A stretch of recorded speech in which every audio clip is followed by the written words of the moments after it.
Bismillahirrahmanirrahim. Assalamualaikum warahmatullahi wabarakatuh.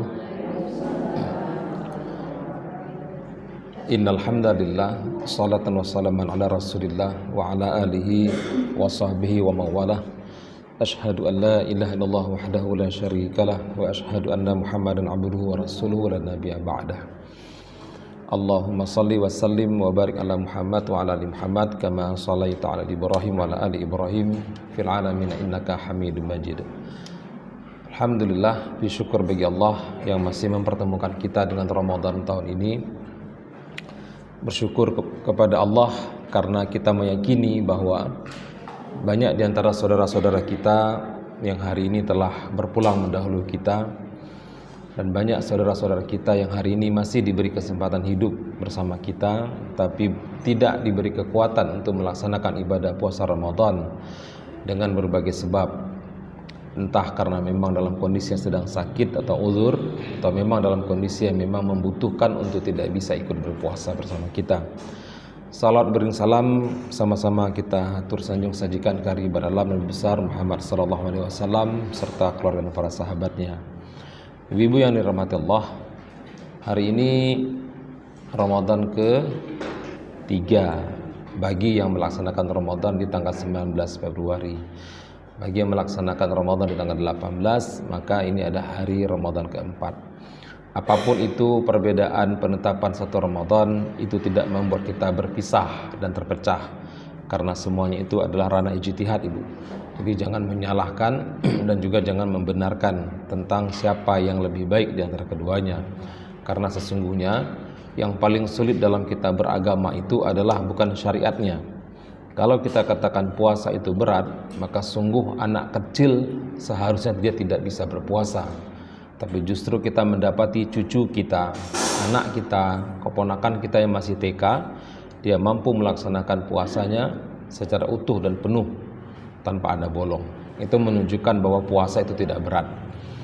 Kalau kita katakan sholat itu berat, maka sungguh orang-orang cacat itu tidak diberi ruksah dia. Tapi kita menyaksikan di banyak tayangan media sosial bagaimana orang dengan satu kakinya, orang yang kehilangan tangannya, orang yang kehilangan matanya, orang yang kehilangan pendengarannya, dia tetap melaksanakan ibadah sholat. Begitu juga zakat, begitu juga haji. Tidak ada yang berat dalam amal ibadah pada agama kita. Yang paling berat itu adalah memastikan apakah ibadah kita itu Allah terima atau Allah tolak. Ini persoalannya, Ibu. Jadi bukan pada konteks ibadahnya, bukan pada perbuatannya, bukan pada posisi kita melaksanakannya. Enggak, itu enggak berat. Kalau enggak sanggup, jangan buat. Kalau tidak mampu, berhenti. Sholat tidak sanggup berdiri, silakan duduk. Tidak sanggup duduk, silakan berbaring. Tidak sanggup berbaring, silakan tidur. Tidak sanggup semuanya, maka dia akan disolatkan. Selesai. Tidak sanggup puasa, selesai, jangan puasa. Nanti qadha. Tidak sanggup qadha, bayar fidyah. Clear. Tidak sanggup zakat, dapat zakat. Selesai.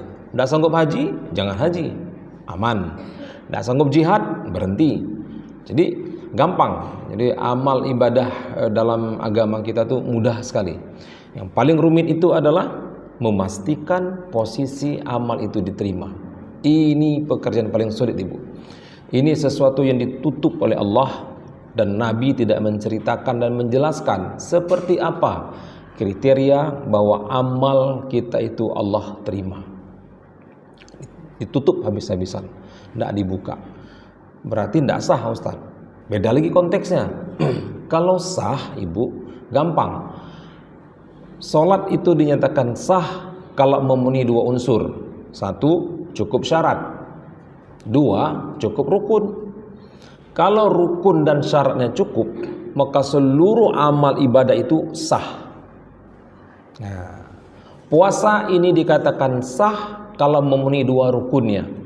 1, menetapkan niat sebelum subuh. 2, menjaga dari segala sesuatu yang membatalkan puasa sejak terbit sampai terbenam. Clear, itu rukun puasa. Syarat sah puasa, dia harus Islam, dia harus baligh, ya, dia harus dalam waktu tertentu yang ditetapkan. Sederhana sekali memang. Kalau konteksnya bicara tentang sah.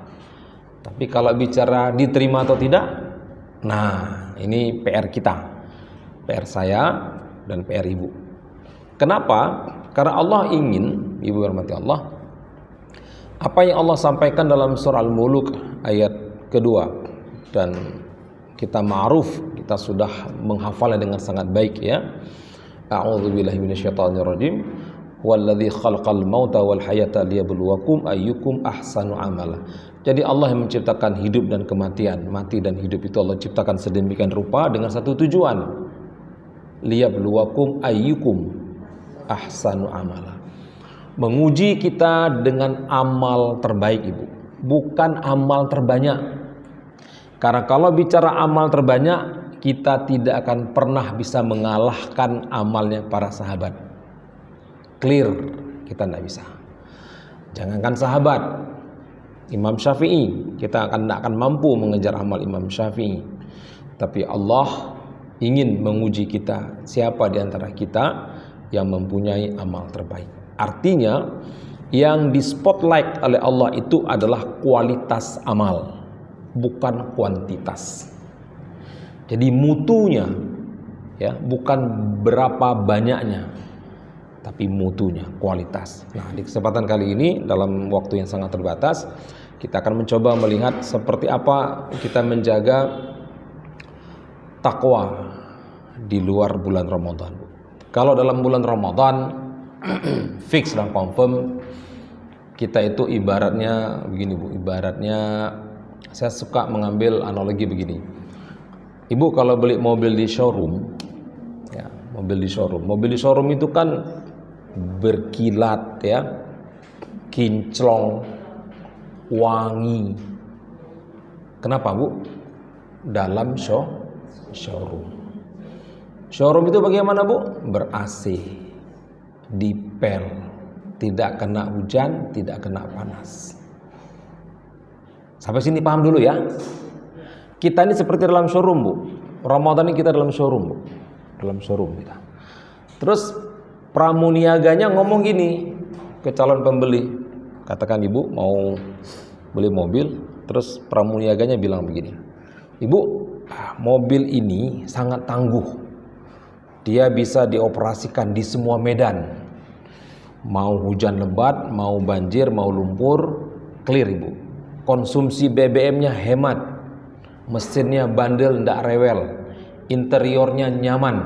Suspensinya empuk. Suaranya lembut, ndak berisik.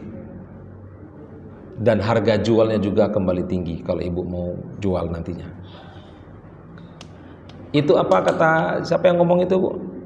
Pramuniaga. Di mana ngomong? Dalam showroom. Ibu ini showroom. Kami di sini tuh pramuniaga, Ibu. Paham, Ibu? Yang duduk di depan ibu ini pramuniaga. Orang yang berkoar-koar tentang fadilah Ramadan, orang yang selalu mengingatkan tentang kebaikan Ramadan. Dan semua kinclong. Semua kinclong. Ibu mau seperti ini bersusah payah tidak tidur cuma di bulan Ramadan. Di luar Ramadan mau ibu seperti ini? Tunggu dulu. Kan itu pertanyaannya. Ya. Ibu mau menghabiskan Quran berjus-jus di luar dalam bulan Ramadan. Di luar Ramadan, tunggu dulu. Bukan tidak mau ya, tunggu. Sedekah gitu. Sedekah juga gitu. Tapi mobil yang digadang-gadang tadi begitu hebat, Ibu. Kita ngomong sama pramuniaganya. Izin saya test drive? Silakan, Ibu. Ini kuncinya. Test drive. Kita maksimalkan mobil itu persis yang disampaikan oleh para muniaga tadi. Terus kita kembalikan. Apa kata kita? Saya tidak jadi beli. Loh, kenapa? Ternyata bantingan suspensinya tidak seempuk omongan kamu. Terus batal. Nah, kisah tadi menceritakan tentang bagaimana ujian sesungguhnya sebuah mobil itu bukan di showroom, Ibu, tapi di jalan. Jalan yang berliku, nanjak, turun, curam, berlubang, kepentok, kena polisi yang ngantuk, polisi tidur kan, polisi ngantuk ya, polisi ngantuk, gundukan gitu, terus ngantam duri, ngantam kawat, ngantam tembok. Nah kita seperti ini Bu, seperti ini nih. Di luar Ramadan kita dihadapi oleh apa? Semua kepentingan yang mendistract amal kita di bulan Ramadan. Dan ujiannya bukan di sini Bu. Ujian itu nanti di luar bulan Ramadan. Apalagi di Aceh. Aceh itu tidak ada apa-apanya Bu bulan Ramadan Bu. Nggak ada nilainya Bu secara ujian. Oh warung makan tutup. Depannya, belakangnya buka. Ya Bu ya. Jadi warung makan itu syar'i Bu. Berhijab di depan. Belakang buka. Nggak keren Bu. Ya, mall kita masih bagus pramuniaganya Bu. Nah, coba sedikit keluar Aceh, barulah hantaman itu datang. Kita menyaksikan tidak ada apa-apanya. Ada beda antara Ramadan dengan luar Ramadan. Dan itulah ujian yang sesungguhnya Bu. Ibu yang pernah Ramadan di kota-kota besar, ya coba Ibu lihat. B saja. Biasa aja. Nah, sudah kita tinggalkan pembahasan orang luar. Sekarang kita fokus di kita. Kalaulah Ramadan, jangan serius sekali Bu ya, kok tegang ini wajahnya pagi-pagi ini. Santai Bu, ini kajiannya kajian receh ini Bu ya. Kajian-kajian receh ini, atau sisa ngantuk ini ya. Nggak keren, puasa kok masih ngantuk ini Bu. Makanya Bu sahur jangan makan nasi. Coba sahur tuh jangan makan nasi Bu. Sahur tuh coba minum susu kambing ya, Pak. Atau susu onta gitu ya, ganti dengan susu atau buah gitu ya. Coba tes, jangan ada karbo. Coba tes. Kalaupun pengen karbo ya roti sajalah, roti peta itu saja, barang 2 potong udah selesai. Tutup sama kurma atau tes air kelapa lah. Wah itu keren Bu. Ibu kalau sahur bisa dengan air kelapa, dengan buah-buahan itu, kalau kita buang air kecil ndak cung air kecil kita. Betul saya bilang. Itu ilmunya ya, ilmunya. Baik, nanti kita bahas itu nanti. Nah, kalaulah Ramadan yang dipotret oleh Allah ya, dibuka dengan kalimat iman, dikunci dengan kalimat takwa, ini sebetulnya Bu pilihan sebetulnya. Kalimat pilihan ya. Bukan kalimat otentik yang sifatnya otoriter. Bukan sebuah redaksi kalimat yang Allah buka bahwa kalau kita sudah puasa Ramadan kita menjadi orang bertakwa. Tidak. Ini harapan. Kalimat la'allakum tattaqun, mudah-mudahan kamu bertakwa, itu adalah kalimat pengharapan. Namanya harapan, maka peluangnya 50-50. Bisa ya, bisa tidak. Mana dalilnya Ustaz? Gampang. Kita lihat bagaimana Rasulullah SAW yang hadisnya begitu ma'ruf ya. Betapa banyak dari umatku berpuasa, qamin sha'imin laisa lahu, tapi dia tidak dapat apa-apa dari puasanya kecuali al-ju' wal atas, lapar dan haus. Itu Nabi. 1400 tahun lalu Nabi sudah paham bahwa karakter umatnya berpuasa itu nggak dapat apa-apa. Artinya nggak dapat apa-apa, dia tidak mendapat materi Ramadan untuk ruhnya, nggak ketemu dia. Kok bisa nggak ketemu? Sebab dalam pemahamannya itu Ramadan itu bulan cuan. Jadi Ramadan yang kita lalui hari ini, GPS-nya itu Ibu, ya, jejak ibadah kita mengikuti apa niat kita jauh sebelum Ramadan. Kalau seorang pengusaha dia sudah berpikir, wah keren ini, PO kue lebaran, baru 1 Ramadan buka PO. Coba lihat, 30 hari di depan tapi tanggal 1 sudah buka PO. Silahkan dipesan, nanti kehabisan. Ya Allah ya Rabbi, 1 Ramadan Bu. Terus itu kenapa? Karena mindsetnya itu Ramadan ini bulan cuan.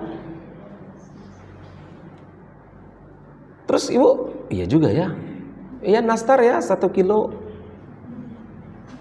putri salju 2 kilo, kacang tojin 5 kilo.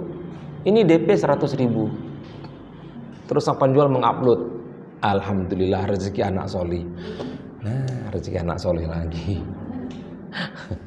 Tidak ada bu, rezeki anak solih itu tidak ada. Jangan hati-hati mengambil istilah bu ya. Tidak ada rezeki anak solih bu ya. Ya, kalau ibu bilang rezeki anak solih itu orang kafir itu tidak soleh-solih anaknya bu. Coba tengok itu bu. Kalau mau berangkatnya naik private jet, kita berangkat pesan tiket berangkat bulan 8, tiket bulan 1. Kenapa? Biar dapat promo. Itu pun kelas ekonomi gitu. Ya, jadi tidak ada rezeki anak solih. Jadi hati-hati mengambil kalimat yang terlihat indah tapi sampah.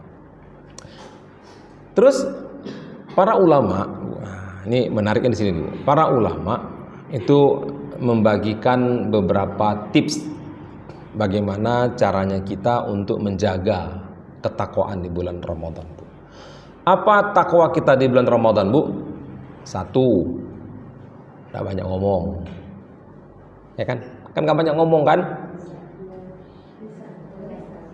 Puasa ya. Kok diam? Tapi artis itu gugat cerai. Oh, yang mana ya? Nah, tibanya artis yang mana ya? Itu ada TikToknya. Oh iya, coba kita scroll. Ya Allah. Ingat bu ya, Ramadan itu ada 2 dia. Ada 2 konteks Ramadan bu ya. 1 yang menggugurkan puasanya. Yang membatalkan puasanya. Dan saya ma'ruf, ibu yang dirahmati Allah, udah paham kali itu, tidak perlu diajar itu, udah ngerti betul itu. Yang sering tergelincir adalah yang menggugurkan pahala puasa. Ini kata para ulama, kalau dari hukum fikihnya, perbuatan yang sifatnya makruh. Apa contoh perbuatan makruh bu? Mencicipi makanan. Tapi kan dibuang Ustaz. Makruh. Ibarat orang bekerja nggak ada gaji. Kerja 1 bulan, namanya naik, konditernya ada, absennya bagus, tapi gajinya zong. Nah, kita tuh itu tuh makruh. Tidur overload, makruh. Ada 3 kondisi di mana Rasul melaknat tidur, Bu. 3 keadaan di mana Rasul melaknat kita untuk tidur. Tapi ini kita kerjakan di bulan Ramadan. Saya berhusnuzon ini tidak terjadi di Ratul Jannah di sini. Mudah-mudahan tidak di sini ya. Tempat lain sana Bu, di sana. Nun jauh di seberang sana. Kalau di sini ada Ustaz, itu temannya berarti. Yang pertama tidur ba'da subuh. Hati-hati Bu, tidur setelah subuh ini dilaknat sama Nabi Bu. Tapi ini yang paling nyaman. Kan?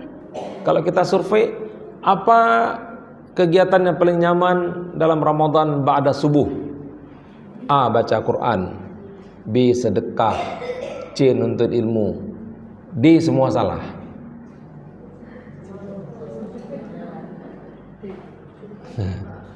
Semua salah. Kok nggak ada tidur ya? Ini salah yang kasih pertanyaan ini. Tidur setelah subuh itu dilaknat Bu. 2. Tidur setelah asar, yang dilaknat Ibu. 3. Tidur setelah maghrib. Ini 3 waktu yang betul-betul Nabi benci, nggak suka Nabi ini. Tapi kita, jangan jawab. Nggak enak jawabannya, simpan masing-masing ya. Ntar nanti ujub. Nah, baik. Setidaknya ada 7 Bu. Bagaimana agar ketakwaan di bulan Ramadan ini terjaga di luar bulan Ramadan.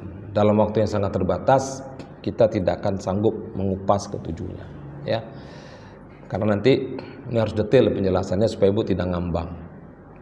Yang pertama adalah konsisten. konsistensi, Ibu. Istiqomah. Ibu tahu kenapa istiqomah ini berat? Siapa yang tahu? Ini pertanyaannya nih, mendahului. Siapa bisa? Saya duluan nanya ini. Kenapa istiqomah itu berat? Ada bisa jawab, Bu? Ya, kenapa, Ibu? Ya, kenapa? Kenapa menjaganya berat? Ya, Ibu sudah dapat satu ya. Silakan Ibu pilih ya. Sebetulnya, Bu, istiqomah itu berat karena ada lawannya di situ. Apa lawan istiqomah, Bu? Istirahat, Bu. Yang ringan itu istirahat. Kita di mana-mana istirahat, Bu. Lagi ngaji pun istirahat.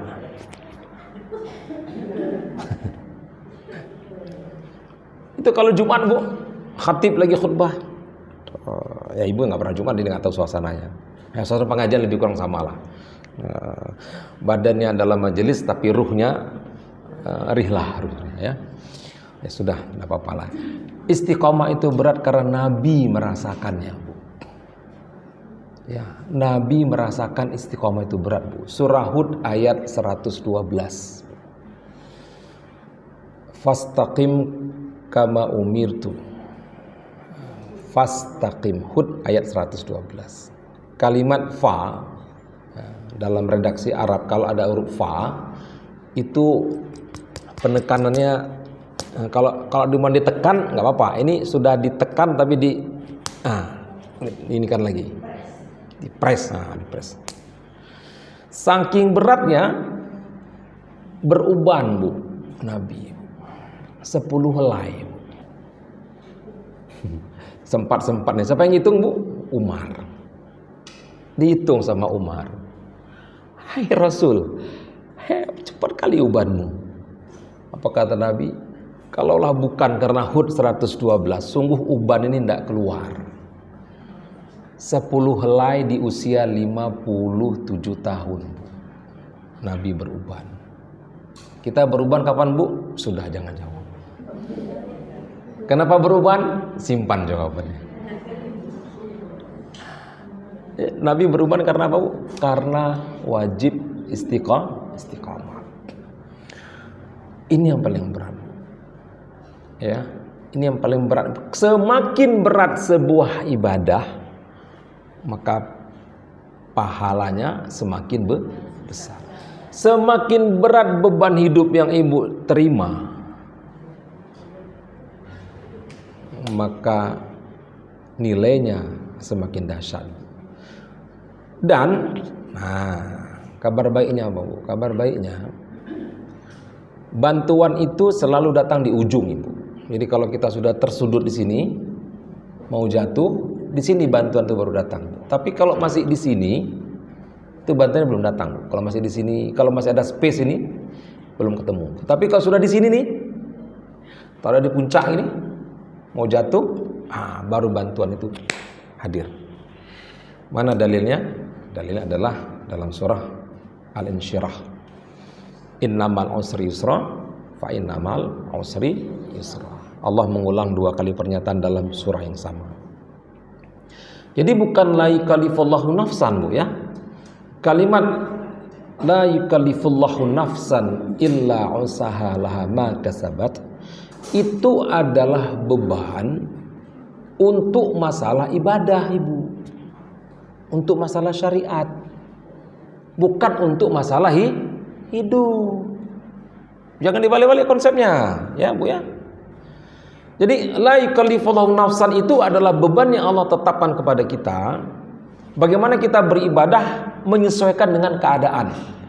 Ibu cuman sanggup sedekah 1000 one day, 1000 rupiah sehari. Ya sudah, Bu. Nggak usah ngeyel, tes 10.000. Bingung nanti Ibu. Ibu sanggupnya one day, one ayat. Selesai. Alif Lam Mim. Sadaqallah. Saya buka lagi. Dzalikal kitabu la raiba fihi hudal lil muttaqin. Sadaqallahul adzim.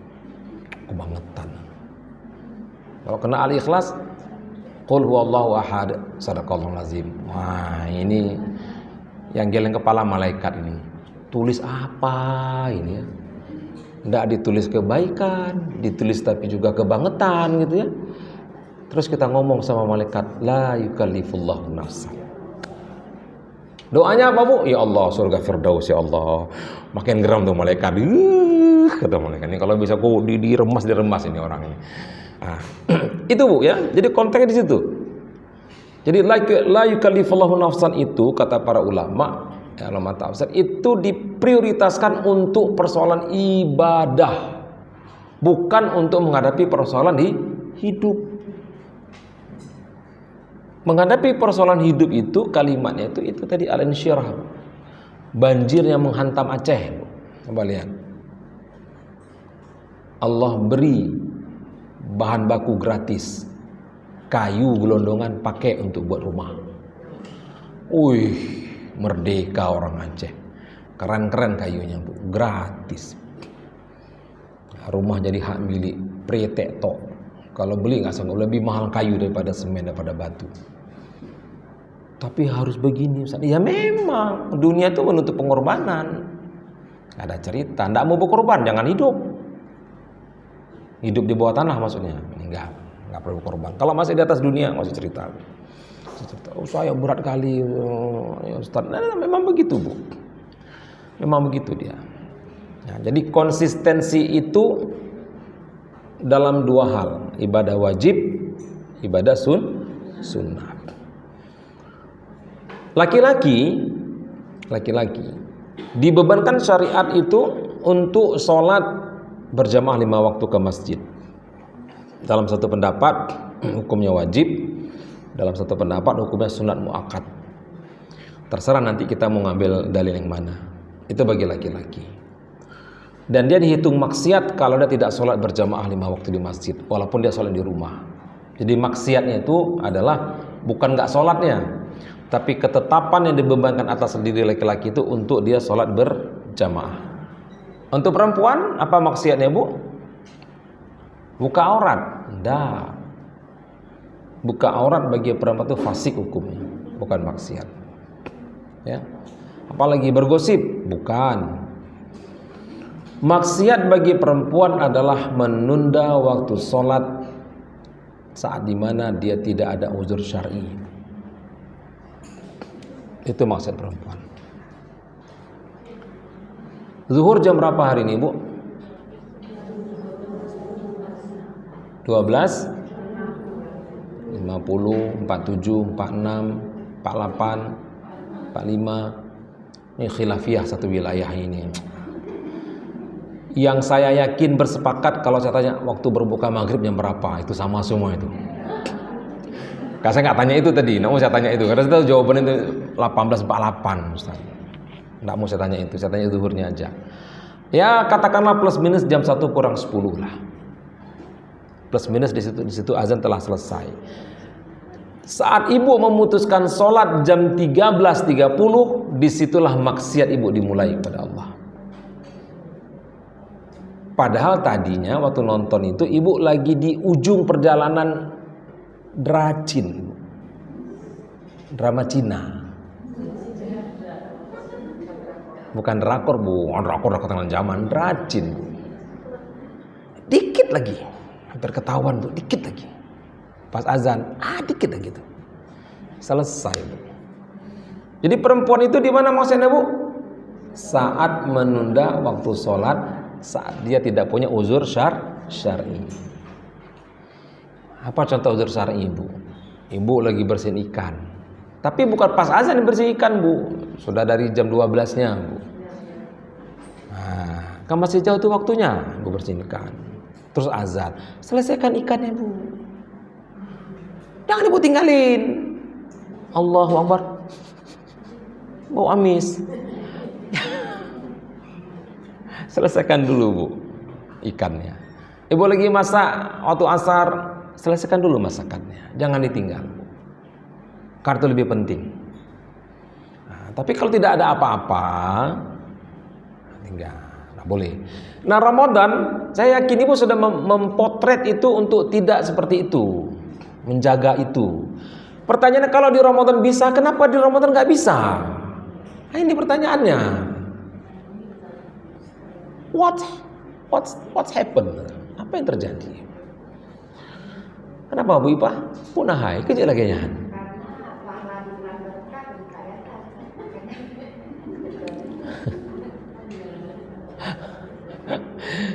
Ya bolehlah. Boleh. Ingat Bu ya, Allah yang kita sembah itu sama Bu. Allah yang kita sembah di bulan Ramadan dengan di luar bulan Ramadan itu sama. Kalau Tuhan yang kita sembah sama, kenapa perlakuan kita berbeda Bu? Ya sudahlah, itu alasannya. Kenapa yang lain juga sama gitu loh. Baca Quran gitu. Kalau di bulan Ramadan berapa rakaat kita sholat Bu?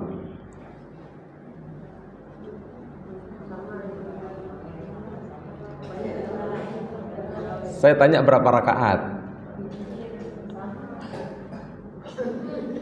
Ngapain Ibu hitung? Tinggal Ibu jawab aja. Pastinya lebih dari 17 rakaat. Ya udah, selesai kan. Kok bingung Ibu? Ngapain Ibu hitung? 17 rakaat tambah rawatib. Kan saya enggak tanya jumlahnya kan?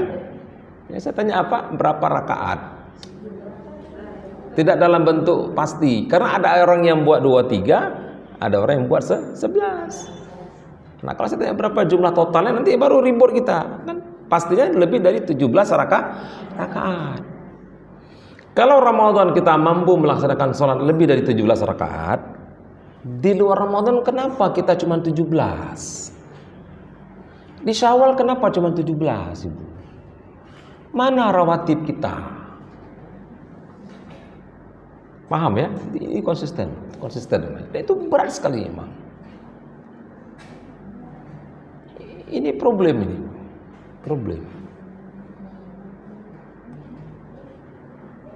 Menjadi sangat kacau.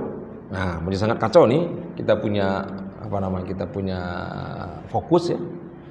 Saat kita mengandalkan seperti yang Bu Ipah bilang, benar Bu Ipah sampaikan itu. Cuman itu konteksnya tidak apple to apple.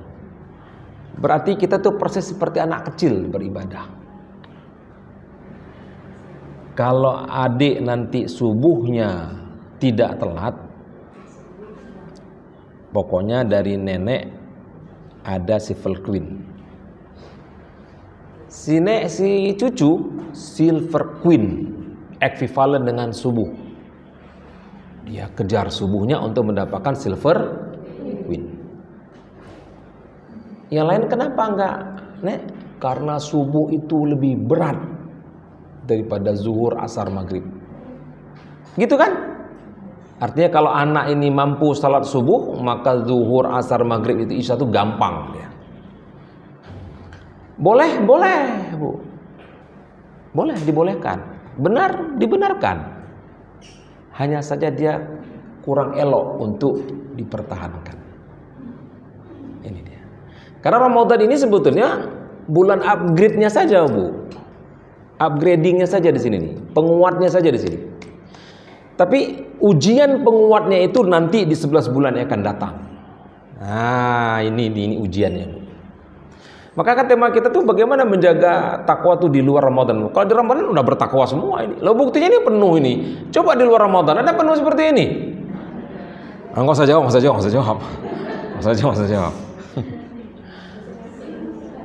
Lah iya kan, kita akan menjawab versi kita kan? Salah, enggak salah Bu, enggak salah.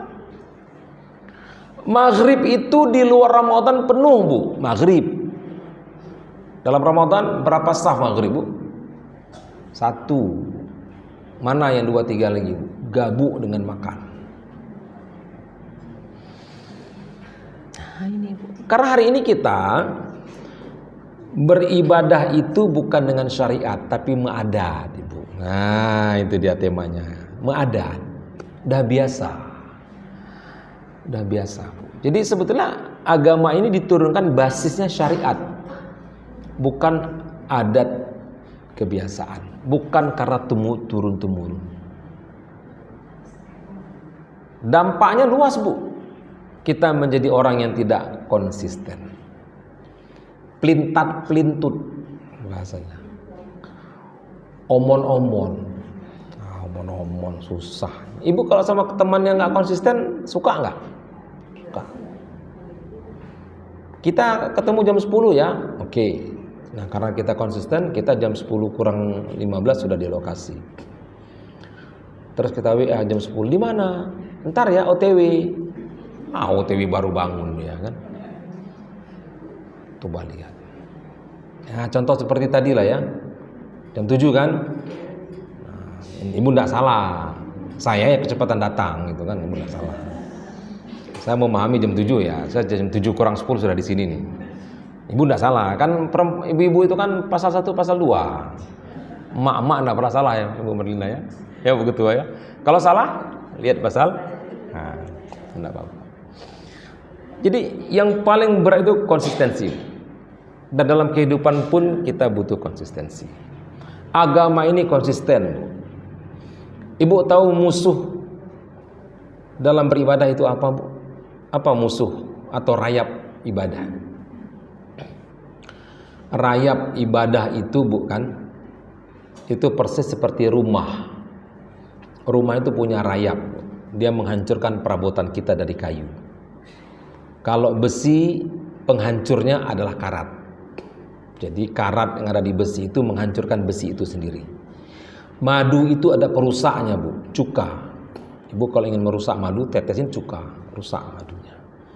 Beton itu ada perusaknya, air. Maka beton rumah kalau sudah terendam air, apakah air banjir atau air apapun, dia akan rusak, berjamur dia. Maka ibadah pun ada perusaknya. Nah, perusak ini harus kita ketahui untuk menjaga konsistensi tadi tetap terjaga. Apa yang membuat ibadah kita rusak, Bu? Setidaknya ada 3. Ya. Kata para ulama, perusak ibadah itu 3. Dalam semua hal, apapun konteks ibadah, sholatkah, sedekahkah itu, zakat, puasa, itu ada perusaknya. Pertama, perusak ibadah itu adalah riya. Pamer. Riya ya.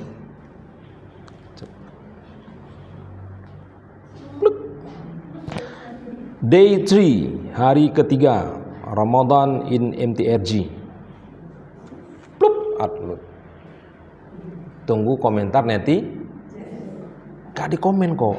Upload lagi yang kedua. Sibuk menunggu komen. Soleh kali ya. Iyalah. Ya enggak di sini ya. Saya yakin enggak di sini, enggak ada di sini. Ibu-ibu di sini solihah semua. Apa doa dipuji, Ibu?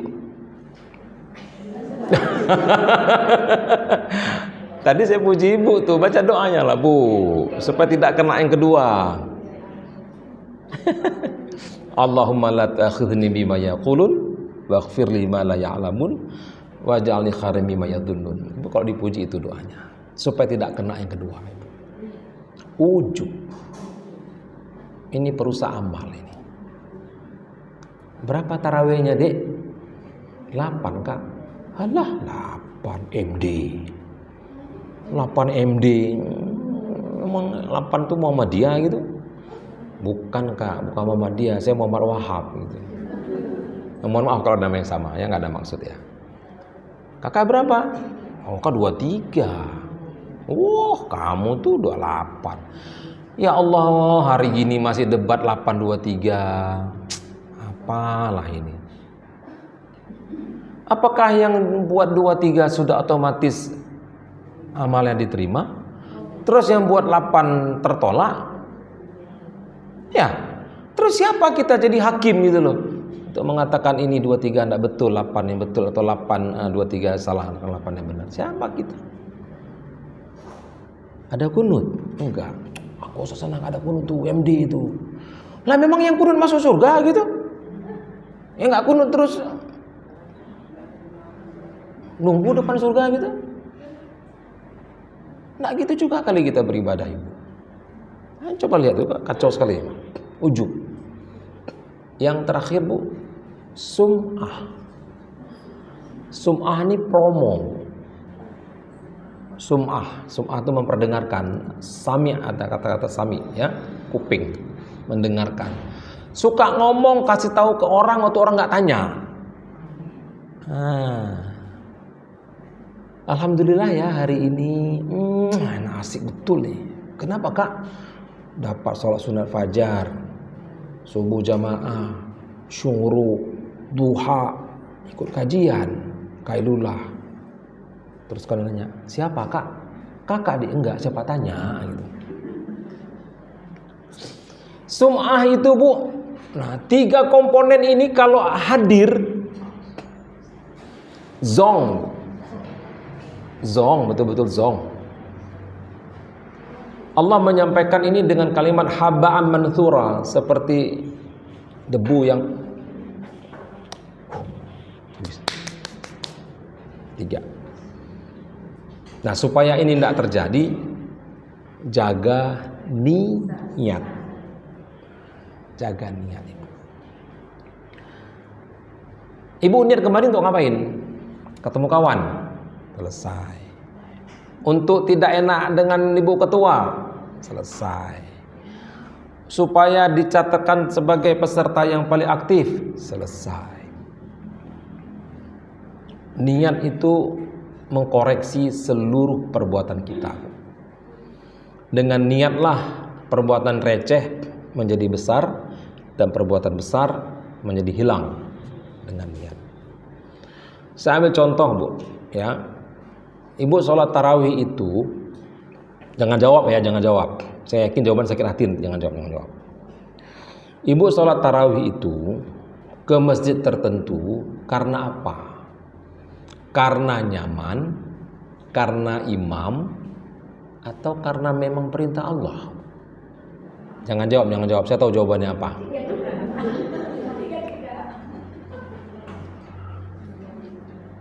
Prioritasnya itu yang pertama, nyaman. Kenapa? Ambalnya wangi, empuk, tebal. Tertutup, ada air conditioningnya seperti ini. Imamnya merdu, syahdu. Itu zong bu, amal ibu zong. Ibu mau tahu dalilnya? Surah Hud ayat 15 dan 16 bu. Coba buka. Silakan buka handphone ibu. Hud ayat 15 dan 16 bu. Jadi kita hari ini baru konsistensi ya bu ya, bicara konsistensi ya. Hud ayat 15 dan 16.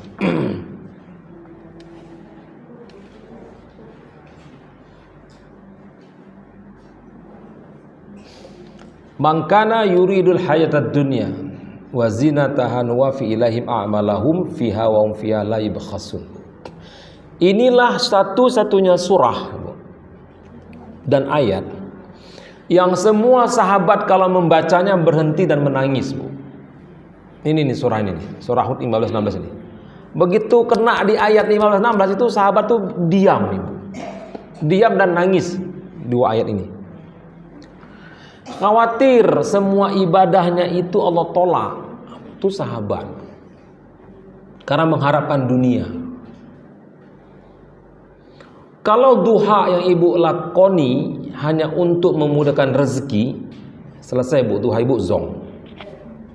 Kalau tahajud supaya glowing, boleh berseri-seri mukanya tanpa harus pakai skincare gitu kan, ibu dapat glowingnya, tapi ibu nggak dapat tahajudnya. Sedekah supaya kaya ibu, selesai ibu. Ibu dapat kayanya, tapi ibu nggak dapat sedekahnya. Allah balas di dunia. Abdurrahman bin Auf, sahabat mulia, satu di antara 10 sahabat yang dijamin surga oleh Rasulullah SAW. Tiap kali makan kurma tuh nangis bu. Nangis. Ditanya sama sahabat, kenapa nangis? Cemen, makan kurma nangis, gitulah bahasa kita ya. Apa kata Abdurrahman bin Auf bu? Waktu Nabi masih hidup, Nabi belum pernah makan kurma seenak ini. Jadi setiap mau makan teringat kepada Nabi, teringat. Nangis Abdurrahman bin Auf. Ibu tuh buka puasa begitu berumurnya basi dan nangis ibu. Kabasi berum-berum ya. Kabasinya pecah. Ada gitu ibu? Kebangetan kalau ibu nggak sedih ibu. Itu di Palestina sana bu. Itu kawan kita sore ini pengungsian saudara kita bu. Nggak ada apa-apa mereka buka puasa bu. Kita buang makanan kita. Kalau ibu nggak terenyuh hati ibu, nggak sedih hati ibu melihat es teler itu betul-betul teler dia di situ berbuih basi dia. Terus ibu B saja, bu, bawa ke wastafel tempat cuci piring bu, tup, tanpa ada rasa bersalah bu. Di mana puasa kita? Kalau untuk makan itu saja kita kalah.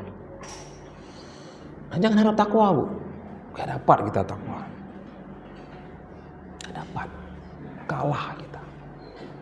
Belum lagi nanti minuman kita itu udah habis. Betapa banyak orang sholat dia minum di cup dan dia sisakan di cupnya itu bu, di ruangan masjid yang dia sholat itu dia buang-buang. Puasa, tapi perilaku seperti itu. Bagaimana dalam Ramadan saya seperti itu, bagaimana di luar Ramadan? Maka kali 10.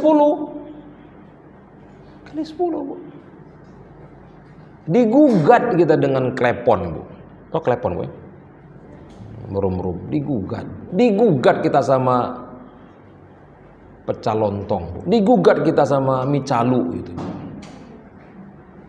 Pastikan ibu berbuka tidak ada makanan sisa. Konsistensi itu akan bertahan. Di Palestina sana, di Langkahan itu, di Lok Sukun, di Tamiang itu bu, ya Allah. Pidijaya malam pertama Ramadan, coba lihat. Kita di sini bu, masya Allah, masya Allah lindungi bu. Di hati kita kadang-kadang adalah itu bu ya, konsistensi. Nah, yang kedua, ya, kalau yang pertama ini konsisten, yang kedua adalah menjaga lisan dan hati bu. Ini paling sulit bu, paling sulit ini, ya. Hadis yang diriwayatkan oleh Imam Al-Bukhari, Rasulullah SAW bersabda, "Wa man kana yu'minu billahi wa yawmil akhir, falyaqul khairan aw liyasmut." Siapapun dia yang beriman sama hari akhir, pilihan cuma dua. Berkata baik atau diam. Bagaimana memaknai kalimat diam ini bu? Anak nggak sholat kita diam, itu error bu, bukan diam, itu error.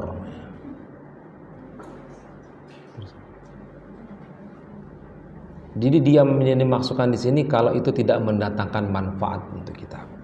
Contohnya apa bu? Nonton, saya nggak bilang nonton TV bu ya, infotainment. Nonton, lihat, scroll media sosial, ya, TikTok gitu ya, dan sejenis-jenisnya. Saya mengatakan media sosial itu apapun itu hari ini itu seperti ayam. Filosofisnya seperti ayam. Tahu bagaimana maksud filosofis seperti ayam bu? Ayam itu sehari berapa kali ya dia bertelur bu? Sekali kan? Sisanya apa?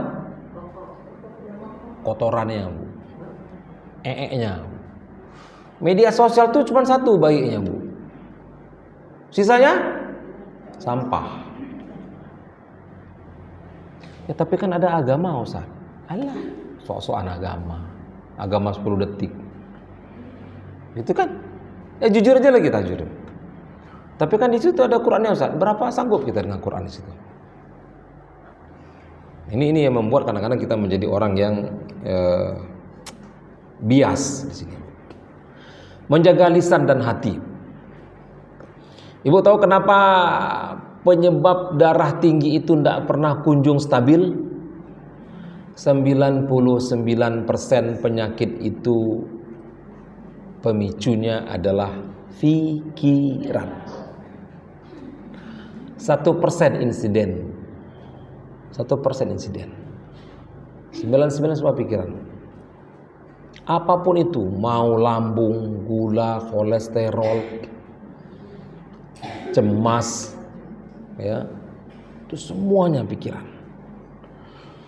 Yang jadi problem, obat golongan psikotropika, obat-obat kejiwaan yang hari ini ada dan beredar, itu tidak menyentuh akar persoalan. Tidak menyentuh akar persoalannya. Saya ambil contoh, ya, saya ambil contoh sederhana begini. Alphard itu berapa harga mobilnya, Bu? 1 M lebih kan? Tak bilanglah 2 M lah. Tidak ada orang yang akan menyangkal kalau sudah duduk di situ dia akan nyaman. Semua orang akan bilang begitu. Ini mobil memang luar biasa ini. Kita tidak terasa lubang, tidak terasa, nggak kedengaran senyap. Itu di mana dia ngomong, Bu? Di dalam mau. Coba suruh turun, pegang knalpotnya, Bu. Pegang knalpotnya, Bu. Dingin atau panas? Panas. Dan orang mati-matian menjaga bagaimana knalpot itu jangan panas, Bu. Nggak bisa. Karena yang membuat knalpot panas bukan knalpot tapi mesinnya.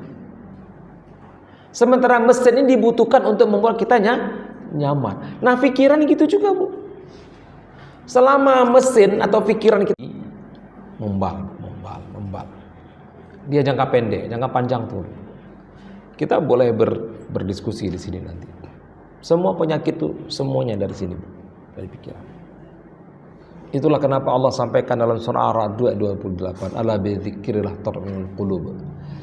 Hanya dengan ingat kepada Allah hatimu menjadi tenang.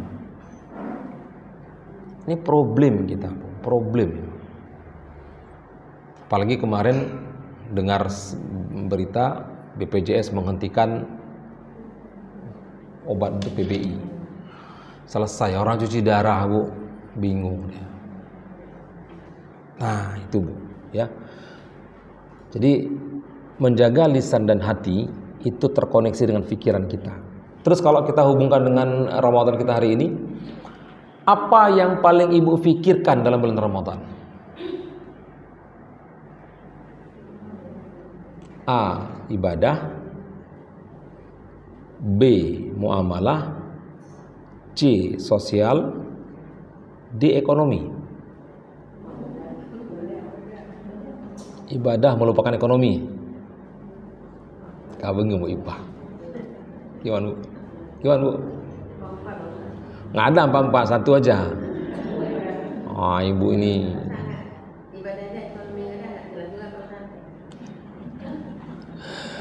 Mana, Bu? Ibadah. Sebelah kiri saya ibadah. Sebelah kanan saya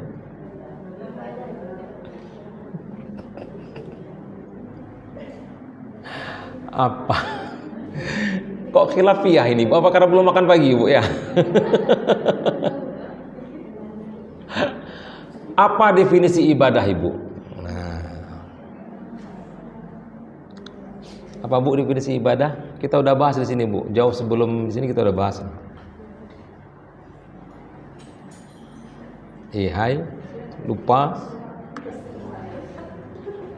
Apa definisi ibadah, Ibu? Siapa yang tahu dapat berikutnya? Nah, ini begini. Melaksanakan segala ketaatan pada Allah. Boleh ada lagi yang lain? Ya, itu sama tuh ketaatan. Apa, Ibu?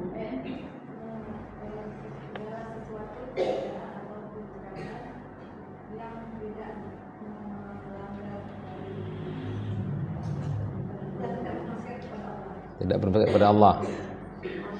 Itu ibadah, ya. Baik, jangan lupa lagi, Bu, ya. Saya jelaskan nih ibadah, Ibu, ya. Please jangan lupa lagi, ya. Supaya Ibu tidak. Nih, saya ada buat di catatan saya nih.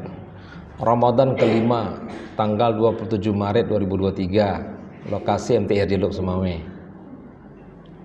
Mau saya nampak, Bu? Bisa baca, Ibu? Ini data saya.